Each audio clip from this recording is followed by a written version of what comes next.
I always remembered the night my father stopped talking at dinner. Years later, I finally understood why. I remember the sound of the ceiling fan moving slowly above the table and the faint hum of traffic outside the house that night in late autumn.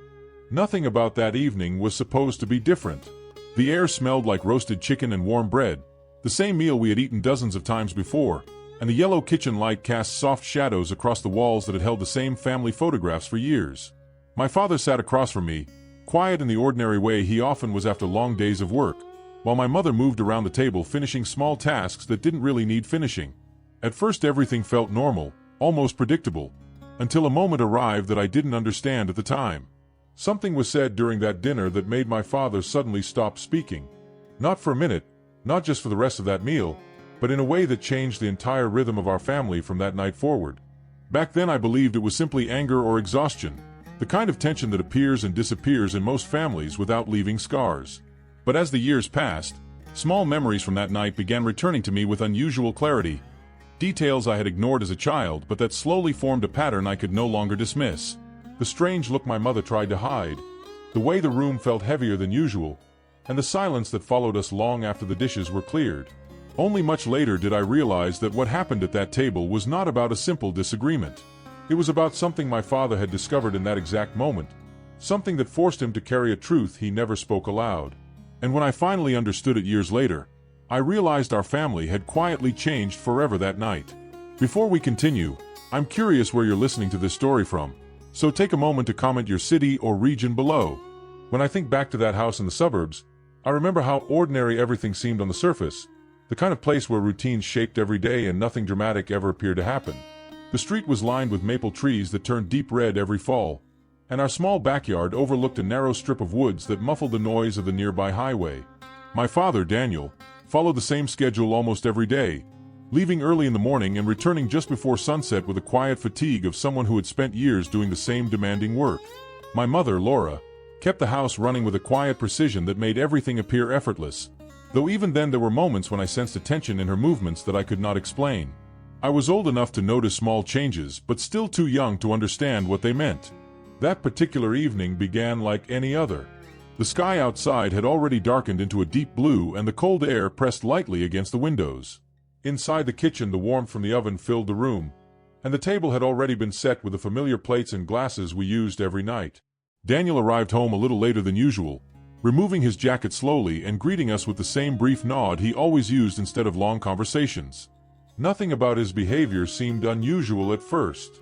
He washed his hands, sat down at the table, and began eating quietly. Laura moved around the kitchen with her usual calm efficiency, occasionally glancing toward him as if measuring his mood. At that time I thought nothing of those glances. It all seemed like the normal rhythm of our household. Yet looking back now, I can see that something had already begun shifting beneath the surface of that ordinary dinner. Something subtle enough to pass unnoticed by a younger version of me, but powerful enough to alter the direction of our lives from that night onward. And if you've ever looked back at a memory and realized it meant far more than you first believed, you may already recognize the quiet tension that was beginning to grow at that table. That dinner might have disappeared into memory like hundreds of others if it had not been for the exact moment when everything shifted. At first the conversation moved slowly, the kind of simple exchanges that filled our evenings without much thought. Laura mentioned something about a bill that had arrived earlier that day and about a repair needed on the back fence before winter fully arrived. Daniel listened while eating, nodding occasionally, his expression calm but distant in the way that had become familiar in our house. The soft clinking of utensils against plates echoed through the kitchen while the wind outside moved the branches of the trees against the windows. I remember feeling comfortable in that routine silence, the kind that settles naturally in families who have lived together for years. Then Laura brought up something small. At least it sounded small at first. She mentioned a phone call she had received earlier that afternoon from someone Daniel apparently knew from years before. At the time the name meant nothing to me, just another adult conversation drifting past without importance. But the effect on Daniel was immediate and impossible to ignore. His hand stopped halfway between the plate and his mouth. The movement froze so abruptly that the fork remained suspended in the air for several seconds. His eyes shifted slowly toward Laura, not with anger but with a kind of careful attention that I had never seen before. Laura continued speaking for another moment, explaining casually what the caller had said and how strange it had seemed that the person had tried to reach Daniel after so many years. The room seemed to grow heavier as she spoke, though I could not explain why. Daniel lowered the fork back onto the plate with unusual slowness. From that moment forward, he did not say another word for the rest of the meal. At the time, I assumed he was irritated or simply tired, but the silence that followed was not the normal quiet we were used to. It carried a weight that lingered long after the plates were cleared and the kitchen lights were turned off. Looking back now, that single phone call was the first crack in the ordinary life we believed we understood. And if you have ever experienced a moment when something small suddenly felt far more serious than it should have, you may already sense where this story is slowly heading. The silence that followed that dinner stretched through the rest of the evening in a way that made the entire house feel unfamiliar. Daniel usually spent an hour or two in the living room after meals, watching the late news or reading quietly while the television murmured in the background. That night the television remained off. He sat in the armchair near the window with his hands resting together, staring toward the dark yard outside as if trying to focus on something beyond the trees. Laura moved through the house with a restless energy that felt different from her usual calm routine. She washed the dishes more slowly than usual and wiped the counters repeatedly even after they were already clean. At the time, I believed they were simply having a disagreement that adults preferred not to discuss in front of me. Families have those quiet conflicts that appear suddenly and then disappear days later without explanation. But this felt different, though I couldn't yet explain why. Daniel eventually stood and walked down the hallway toward the small office he used occasionally for paperwork. The door closed behind him with a gentle click that seemed louder than it should have been. Laura remained in the kitchen for a long time after that, standing by the sink and staring at nothing in particular. The house had grown unusually still. Even the wind outside seemed to have faded, leaving only the faint ticking of the clock on the wall. I remember noticing how Laura avoided looking toward the hallway where Daniel had disappeared. It was as if she already understood something that had not yet been said aloud. Hours later, the lights in the office finally turned off and Daniel walked quietly to the bedroom without speaking to either of us. From that night forward, a subtle distance settled between them. Something invisible but unmistakable. At the time, I believed it would pass. Just another temporary tension in an otherwise stable home. But years later, when I began connecting the details of that night, I realized that Daniel's silence had not been a reaction to a simple phone call. It had been the beginning of a realization that neither of them knew how to face yet. And if you pay attention to the small changes people try to hide, you may already sense that the truth was slowly waiting to surface. In the days that followed, nothing dramatic happened on the surface. Yet the atmosphere inside the house slowly changed in ways that were difficult to describe but impossible to ignore. Daniel continued leaving early for work and returning in the evening just as he always had, but something about his presence felt different. The quiet that had once been natural now seemed deliberate, as if every word he chose not to say carried its own meaning. Laura maintained the same routine she always had, preparing meals, organizing the house, and speaking about ordinary daily matters, yet there was a carefulness in the way she moved through conversations with him. It felt as though both of them were navigating around something fragile that neither wanted to touch directly. I noticed small details that I didn't fully understand at the time. Daniel began spending more time in the small office at the end of the hallway, often closing the door and remaining there late into the night with only a dim desk lamp glowing beneath the doorframe. Sometimes I would pass by and hear the quiet sound of papers moving or the slow turning of pages. Laura rarely approached that room anymore. When she did walk down the hallway, her steps slowed slightly before she continued past the door as if she had considered knocking but changed her mind.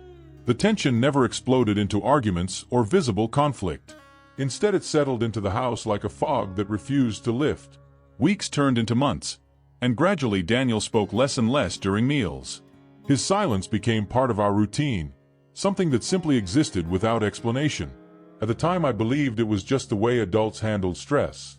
Only much later did I understand that Daniel had been studying something during those long hours in the office, searching through records and documents that slowly confirmed a suspicion he had first felt during that dinner. The phone call Laura mentioned that night had awakened a question in his mind, and once that question appeared, he could not ignore it. What he was beginning to uncover was not a small misunderstanding from the past, but a truth that threatened the foundation of the life they had built together. And if you have ever sensed that someone close to you was quietly investigating something they were afraid to confirm, you may already recognize the weight Daniel was carrying during those silent nights. Years passed before the meaning of that period began to reveal itself to me, but certain memories from that time never completely faded. Daniel's silence gradually became a defining part of who he was in our household. Visitors often assumed he was simply a reserved person who preferred listening over speaking, and Laura never corrected that impression. She adapted to the quiet by filling conversations with practical topics and everyday observations that kept the household moving forward. Life continued in a way that looked stable from the outside. Yet beneath that routine there were subtle signs that Daniel had not stopped searching for answers. Occasionally envelopes arrived in the mail that he collected immediately before anyone else could see them. Sometimes he drove somewhere late in the evening and returned hours later with the same distant expression he carried after that dinner. At the time, I interpreted these moments as ordinary responsibilities related to work or finances. It never occurred to me that he might be following a trail of information connected to something deeply personal. One winter afternoon, several years after that dinner, I happened to walk past the office while the door was slightly open. Daniel sat at the desk surrounded by papers spread carefully across the surface. The room was lit only by the desk lamp and the pale gray daylight coming through the window. His posture was tense but controlled, like someone studying evidence with quiet determination. For a brief second, I noticed a document on the desk containing dates and names arranged in a way that looked more like a timeline than a simple record. Daniel quickly closed the folder when he realized I was standing in the hallway. He did not appear angry, only guarded. He gently explained that it was work-related and that there was nothing important for me to worry about. I believed him at the time. But years later, when I finally understood what those documents were connected to, that brief moment outside the office door returned to my memory with startling clarity. Daniel had already come very close to the truth by then, and the pieces of the story were slowly aligning into something neither he nor Laura could easily confront. If you have ever discovered that a memory from childhood held a hidden meaning you only recognized much later, then you may already sense how those scattered details were beginning to form a much larger picture. The real understanding did not arrive until many years later, long after I had left that house and built a life of my own in another city. Distance has a way of sharpening memories that once seemed ordinary, and as time passed I began reflecting more often on the quiet transformation that had taken place in our family after that dinner. Daniel and Laura remained together, maintaining the same outward stability that had always defined our household. Yet their relationship never returned to the easy rhythm it had before that night. Conversations between them were polite but limited, as though both had accepted an invisible boundary that could not be crossed without reopening something painful. For a long time I assumed the reason for that distance would remain one of those private family mysteries that are never fully explained. Then one afternoon, during a visit back home years later, Daniel asked me to help him move some boxes from the old office. The room looked almost exactly the same as it had years before, though the desk was now mostly empty and the shelves held fewer folders. Inside one of the boxes I discovered a collection of documents carefully organized in envelopes that had yellowed slightly with age.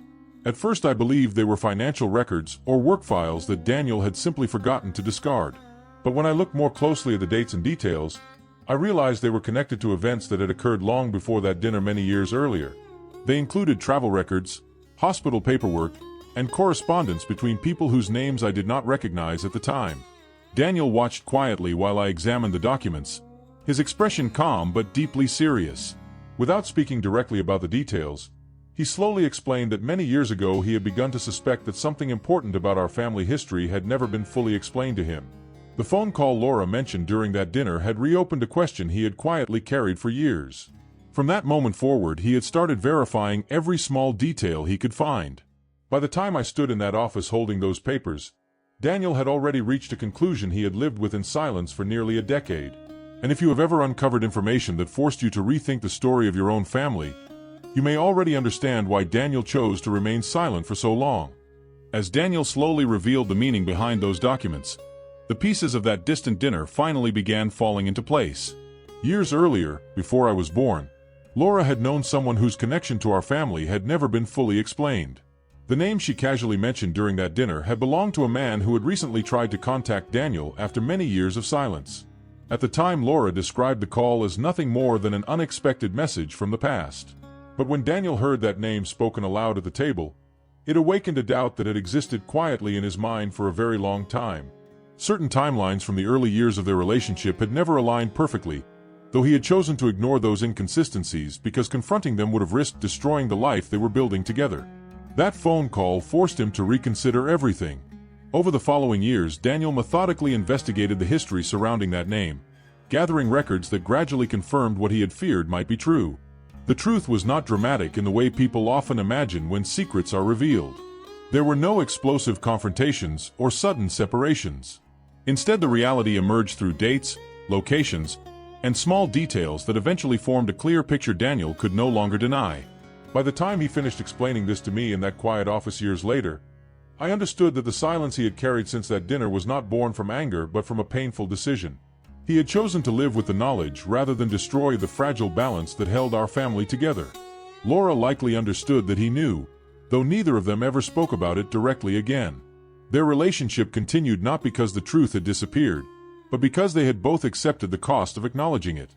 Listening to Daniel that day, I realized the silence that had shaped our home for so many years had been a form of restraint rather than resentment. And if you have ever recognized that someone chose peace over confrontation, even when the truth might have justified anger, you may already understand the difficult choice Daniel made. Standing in that quiet office years later, surrounded by the records Daniel had spent so many nights collecting, I finally understood the meaning of the moment that had frozen him at the dinner table all those years before. The phone call Laura mentioned that evening had not simply been an unexpected message from an old acquaintance. It had been a reminder of a chapter in her life that overlapped with the earliest days of their relationship, a period when certain events had unfolded differently than Daniel had always believed. When he heard that name spoken casually across the table, he immediately recognized the implication hidden behind it. The investigation that followed over the next decade slowly confirmed what that first instinct had suggested.